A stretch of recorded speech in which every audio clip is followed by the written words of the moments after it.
दोस्तों, क्या शादी के 7 साल बाद भी 498A लड़के वालों और उसके ससुराल वालों के खिलाफ लगाया जा सकता है? दोस्तों, आज हम लोग फिर सवाल जवाब, कई सारे व्यूवर्स के सवाल आते रहते हैं, सबका जवाब देना मुश्किल होता है, उसके लिए मैं एक वीडियो बना दे रहा हूं। दोस्तों, जय हिंद, नमस्कार। मैं एडवोकेट आशीष मिश्रा। दोस्तों, सवाल और जवाब, सवाल सुनते जाइएगा, साथ में जवाब भी सुनते जाइएगा। दोस्तों, क्या शादी के 7 साल बाद भी एक महिला अपने पति और ससुराल वालों के खिलाफ दहेज यानी कि 498A का मुकदमा कर सकती है?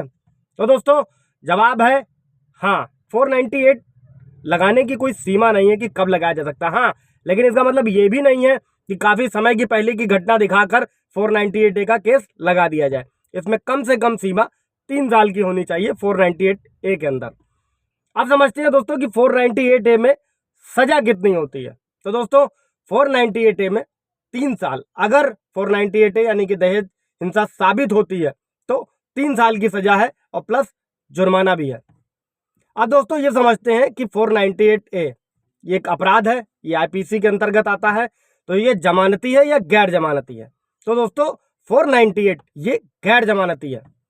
तो समझिएगा, जब भी आप पर 498A का केस अगर लगता है, अगर महिला पति और ससुराल वालों के खिलाफ लगाती है, तो इसमें आपकी तुरंत गिरफ्तारी तो नहीं होती है, लेकिन आपको एंटीसिपेटरी बेल जरूर लेनी होती है, क्योंकि ये गैर जमानती अपराध है।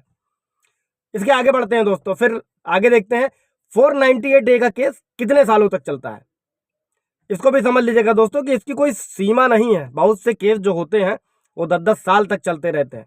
ये सब कुछ निर्भर करता है आप पर, आपके एडवोकेट पर, कि आप कितनी जल्दी अपने केस को खत्म कराने की कोशिश करते हैं, कितने अच्छे से अपनी चीजों को पेश करते हैं अगर आप पे झूठा मुकदमा चलाया जा रहा है। अब दोस्तों, समझते हैं कि 498A में समझौता किया जा सकता है कि नहीं किया जा सकता है। तो दोस्तों, 498A में समझौता नहीं किया जा सकता है, क्योंकि ये एक अपराध की श्रेणी में आता है, गंभीर अपराध की श्रेणी में आता है।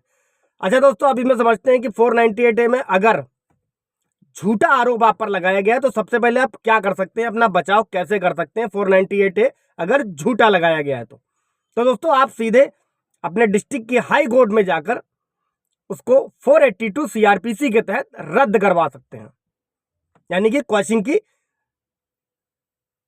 एप्लीकेशन दे सकते हैं। उसके बाद अगर आप कोर्ट में ये साबित कर देंगे कि आपके खिलाफ लगाए गए इल्जाम झूठे हैं 498A के, तो हाईकोर्ट उसे रद्द कर सकता है। अब दोस्तों, अगला सवाल लेते हैं कि क्या मैं अपना 498A का मुकदमा खुद कोर्ट में लड़ सकता हूं? तो दोस्तों, जवाब है हाँ, आप अपना केस जरूर लड़ सकते हैं, लेकिन आपको कानून की बारीक जानकारी होनी चाहिए।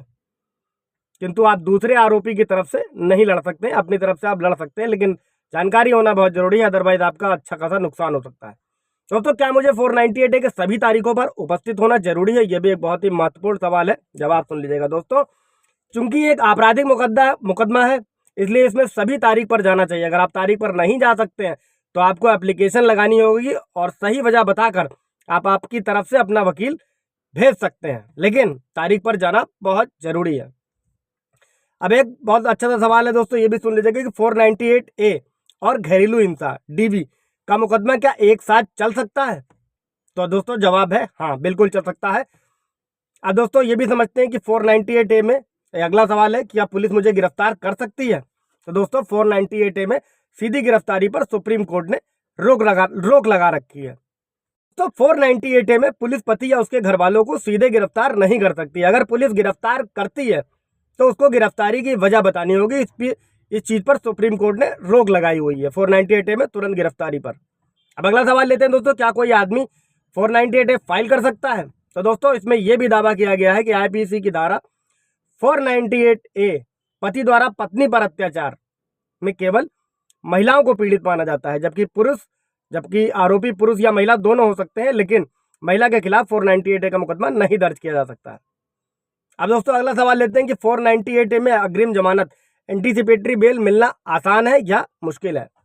तो दोस्तों, जो भी अग्रिम जमानत का अनुदान याचिकाकर्ता द्वारा सभी आवश्यक शर्तों की संतुष्टि पर निर्भर है, जो कानून का पालन करने वाले नागरिक के लिए मुश्किल नहीं होना चाहिए। एक सक्षम वकील की सहायता और अपनी बातों को अच्छे से रख के आप एंटीसिपेटरी बेल ले सकते हैं, और ये चिंता का कारण वैसे नहीं होता है। एंटीसिपेटरी बेल इन केसेस में मिल जाती है। अब दोस्तों, ये समझते हैं कि 498 कब लागू नहीं होता है। तो दोस्तों, केरल उच्च न्यायालय, केरल हाईकोर्ट ने हाल ही में आईपीसी 498 जो एक विवाहित महिला के प्रति क्रूरता को दंडित करती है, इसमें ये बयान दिया था कि लिव इन रिलेशनशिप में रहने वाले जो भी लोग हैं उन महिलाओं पर ये कानून लागू नहीं होता है। मतलब लिव इन रिलेशनशिप में रहने वाली महिलाएं 498A के तहत मुकदमा नहीं दर्ज करा सकती हैं। अब इसके बाद समझते हैं दोस्तों कि 498A के तहत अगर पति पत्नी को नहीं रखना चाहता है तो क्या होगा। दोस्तों, दहेज के लिए मारपीट करने पर कीमती चीजों की मांग कर आईपीसी की धारा 98A के तहत सजा में इसके लिए 3 साल की और जुर्माना होगा। अगर पति और ससुराल वाले इसको भी सौंपने ना करते हैं तो भी 3 साल की सजा और जुर्माना दोनों का प्रावधान है। अब अगला सवाल लेते हैं दोस्तों कि अगर 498A जो महिला ने लगाया है अगर वो नहीं,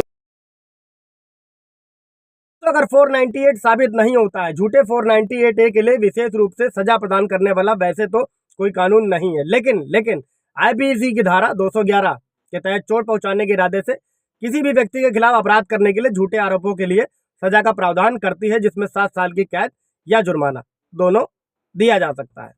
दोस्तों, ये थे सारे सवाल और जवाब। आप लोग आशा करता हूँ अच्छे से समझ गए होंगे। कोई और क्वेरी होगी पूछ लीजिएगा, कमेंट कीजिएगा, मैं जवाब देने की कोशिश करूंगा। अदरवाइज उसका वीडियो बना दूंगा। लाइक कर दीजिएगा, शेयर कर दीजिएगा, सब्सक्राइब कर दीजिएगा, शेयर जरूर कीजिएगा ताकि आगे लोगों तक ये ज्ञान पहुंच सके, उनके सवाल जवाब उन्हें भी मिल सके, ताकि उन्हें भी हेल्प मिले। Thank you.